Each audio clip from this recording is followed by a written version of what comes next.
যখনই আমি প্রচার করতে যাই তখনই আমাকে প্রথমেই জিজ্ঞাসা করা হয়, আপু আপনি কি স্বতন্ত্র?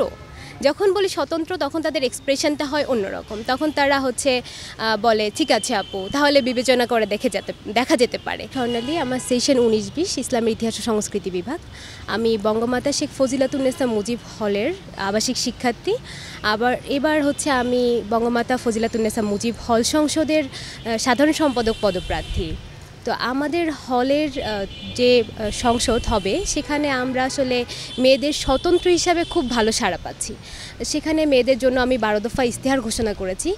সেখানে মেয়েদের আবাসিক যত রকম সুবিধা প্রদান করা সম্ভব, 1 বছর তো মেয়াদ, এখানে তো আমি সকল রকম সুবিধা প্রদান করতে পারবো না, কিন্তু 1 বছরের মধ্যে যতটা সম্ভব আমি মেয়েদেরকে আবাসিক সুবিধা দিতে চাই। আমাদের হলটা তুলনামূলক ছোট, কিন্তু সেখানে অ্যালটমেন্টের পরিমাণ যথেষ্ট পরিমাণ বেশি। আমাদের মেয়েদের সিট পেতে পেতে প্রায় 3rd ইয়ার হয়ে যায়, যেন প্রত্যেকটা মেয়ে ফার্স্ট ইয়ারে এসে সে যেন একটা সিট পায় এবং আমাদের অ্যালটমেন্ট সংখ্যা যেন কমানো হয়, এটা আমার একটা অন্যতম ইশতেহার। এবং আমাদের আরও একটা সমস্যা রয়েছে, সেটি হচ্ছে আমাদের মাস্টার্স শেষ হওয়ার সাথে সাথে 15 দিনের মধ্যেই, পরীক্ষা শেষ হলে 15 দিনের মধ্যেই হল ত্যাগ করতে হয়। তো সেখানে আমার আর একটা ইশতেহার হচ্ছে যেন মেয়েরা পরীক্ষার রেজাল্ট হওয়া পর্যন্ত অন্তত হলে থাকতে পারে। এটা আমাদের আপুদের একটা অন্যরকম চাওয়া। আমি যখন আমাদের অনলাইন গ্রুপগুলোতে জিজ্ঞাসা করেছিলাম যে আপনারা আসলে কি চান, ইশতেহার হিসাবে কি হলে আপনাদের মনোপুত হবে, তখন অনেক আপুরাই আমাকে এই কথাটা জানিয়েছিলেন যে মাস্টার্স শেষ হওয়ার সাথে সাথে যে আমাদের পরীক্ষার মধ্যে বাসা খোঁজা, ম্যাথস খোঁজা একটা ঝামেলা। তো এখান থেকে যদি আমরা 3 মাস সময় পাই, আমাদের রেজাল্ট সাধারণত 2-2.5 মাসের মধ্যেই হয়ে যায়, তো ওই সময়টা যদি আমরা হলে থাকতে পারি তাহলে নির্বিঘ্নে আমরা বাসা খুঁজে, ম্যাথস খুঁজে তারপরে চলে যেতে পারি। তো এটা আমার আরেকটা ইশতেহার যে আমি আমার আপুদের জন্য কিছুদিন হলে সময় বাড়াতে চাই। তাছাড়া আমাদের হলের আরও অন্যান্য সমস্যা রয়েছে, তার মধ্যে পরিবহন সমস্যা অন্যতম।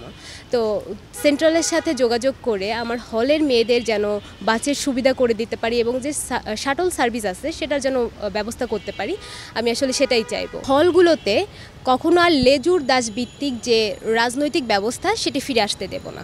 তখন গেস্ট রুম কালচার ছিল এবং রাত যখন 10টা বেজে যেত, যে যেখানেই থাকতো না কেন গেস্ট রুমে হাজিরা তার জন্য বাধ্যতামূলক ছিল।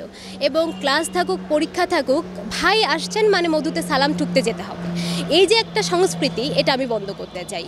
আমি একজন ইন্ডিভিজুয়াল, আমি চাইলে রাজনীতি করতে পারি, সেটা আমার ব্যক্তি স্বাধীনতা, কিন্তু আমার এই রাজনৈতিক প্রভাব অন্য কারোর উপর পড়বে না এবং আমার পিছনে কেউ দাসের মতো ঘুরবে না, এটাই আমার প্রত্যয়।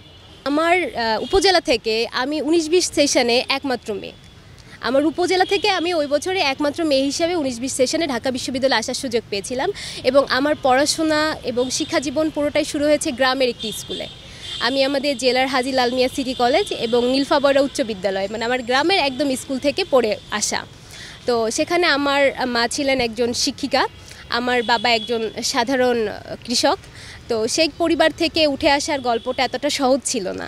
এখন পর্যন্ত আমি মেয়ে হিসাবে আমার গ্রাম অঞ্চলে অতটাও আলো পৌঁছাতে পারিনি যেখানে তারা বুঝতে পারে বিশ্ববিদ্যালয় কী জিনিস।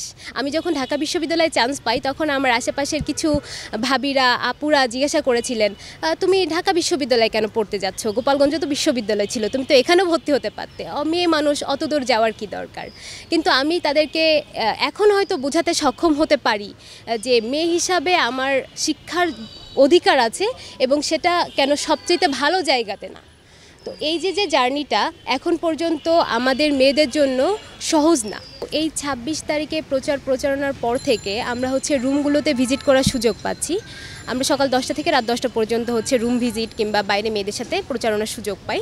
তো যখনই আমি প্রচার করতে যাই তখনই আমাকে প্রথমেই জিজ্ঞাসা করা হয়, আপু আপনি কি স্বতন্ত্র? যখন বলি স্বতন্ত্র তখন তাদের এক্সপ্রেশনটা হয় অন্যরকম। তখন তারা বলে ঠিক আছে আপু, তাহলে বিবেচনা করে দেখা যেতে পারে। তার মানে আমার এটাই মনে হচ্ছে যে এখন পর্যন্ত মেয়েরা যে স্বস্তির জায়গাটা খুঁজে পেয়েছে, তারা আর ওই অস্বস্তির জায়গাটাতে ফিরতে চায় না। তাই দলভিত্তিক যে প্যানেলগুলো ঘোষণা করা হয়েছে তাদের জন্য শুভকামনা। তবে আমি মনে হয় যে স্বতন্ত্র হিসাবে আমি বেশ খানিকটা আশাবাদী।